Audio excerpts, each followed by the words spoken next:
सावन में मांस क्यों नहीं खाते? रहस्य, धर्म और विज्ञान। क्या आपने कभी सोचा है कि साल के 12 महीनों में सिर्फ सावन में ही लोग मांस खाना क्यों छोड़ देते हैं? क्या भगवान शिव ने ऐसा कोई आदेश दिया था, या इसके पीछे छिपा है हजारों साल पुराना ऐसा रहस्य जिसे आज भी करोड़ों लोग मानते हैं? कल्पना कीजिए, अगर सावन में मांस खाना सचमुच किसी अदृश्य नियम से जुड़ा हो तो क्या होगा। आज की इस वीडियो में हम जानेंगे सावन में मांस न खाने का धार्मिक, पौराणिक और वैज्ञानिक सच, जिसे जानकर शायद आप भी चौंक जाएंगे। नमस्कार, आप देख रहे हैं थिंक बुक। मैं हूं प्रियव्रत और आज हम जानेंगे कि सावन में मांस क्यों नहीं खाया जाता और क्यों भारत के लाखों करोड़ों लोग इस नियम का पालन करते हैं। सावन का महीना भगवान शिव को समर्पित माना जाता है। मान्यता है कि समुद्र मंथन के समय जब हलाहल विष निकला, तब पूरी सृष्टि को बचाने के लिए भगवान शिव ने उस विष को अपने कंठ में धारण कर लिया।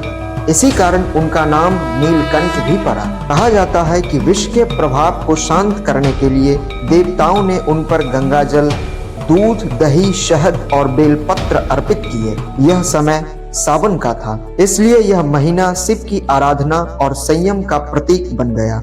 शिव पुराण और कई धार्मिक परंपराओं के अनुसार सावन में सात्विक जीवन, पूजा, व्रत और आत्म संयम का विशेष महत्व है। मांस, मदिरा और तामसिक भोजन से दूर रहना इसी साधना का हिस्सा माना जाता है। प्राचीन भारत में ऋषि मुनियों ने प्रकृति को बहुत गहराई से समझा था। सावन बरसात का मौसम होता है। इस समय पशु पक्षियों का प्रजनन काल होता है। अनेक जीव अपने बच्चों को जन्म देते हैं। यदि इस समय बड़े पैमाने पर शिकार या पशु वध होता तो प्रकृति का संतुलन बिगड़ सकता था। इसलिए समाज में एक ऐसा धार्मिक नियम बनाया गया जिससे लोग स्वयं ही मांसाहार कम कर दें और जीव जंतुओं की रक्षा हो सके। यानी धर्म के माध्यम से पर्यावरण संरक्षण का संदेश दिया गया। अब बात करते हैं विज्ञान की।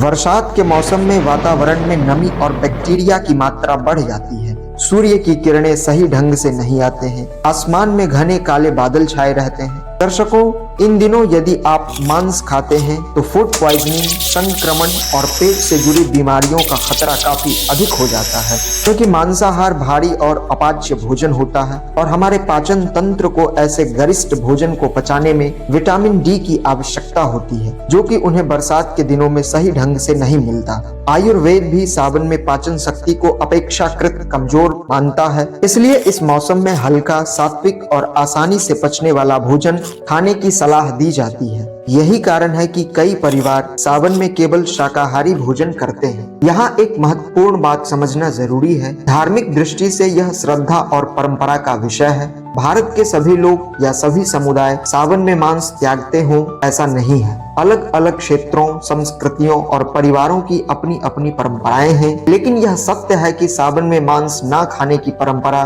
भारत के बड़े हिस्से में आध्यात्मिक, सांस्कृतिक और स्वास्थ्य संबंधी कारणों से प्रचलित रही है। तो आखिर सावन में मांस क्यों नहीं खाते? क्योंकि इस परंपरा के पीछे 3 बड़े कारण माने जाते हैं। पहला, भगवान शिव की आराधना और आत्म संयम। दूसरा, प्रकृति और जीव जंतुओं की रक्षा। अंतिम और तीसरा, बरसात के मौसम में स्वास्थ्य और पाचन की सुरक्षा। यानी यह केवल एक धार्मिक नियम नहीं, बल्कि जीवन शैली, पर्यावरण और स्वास्थ्य से जुड़ी एक प्राचीन भारतीय परंपरा भी है। अब आप हमें कमेंट करके जरूर बताएं, क्या आपके घर में भी सावन के महीने में मांस नहीं खाया जाता? दर्शकों, अगर वीडियो पसंद आया हो तो इसे लाइक करें, शेयर करें और ऐसे ही रहस्यमयी और ज्ञानवर्धक वीडियो देखने के लिए थिंक बुक को सब्सक्राइब करना बिल्कुल ना भूलें। धन्यवाद।